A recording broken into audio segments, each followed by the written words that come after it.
Hannover Messe. I'd like to show you some of this year's highlights from our booth. Let's explore how Schaeffler is driving the future of autonomous intralogistics. Hi Simon, can you please tell us a little bit more about the intralogistics system?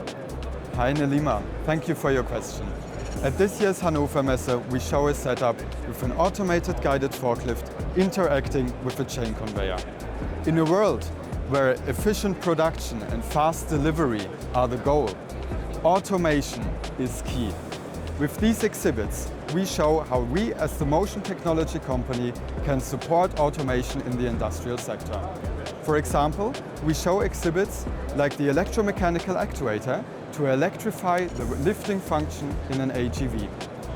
Additionally, we do not only focus on the work function, but also the drive function we have electrified with our traction and steering drive unit, enabling the AGV for 360-degree maneuverability, ideal for tight industrial spaces.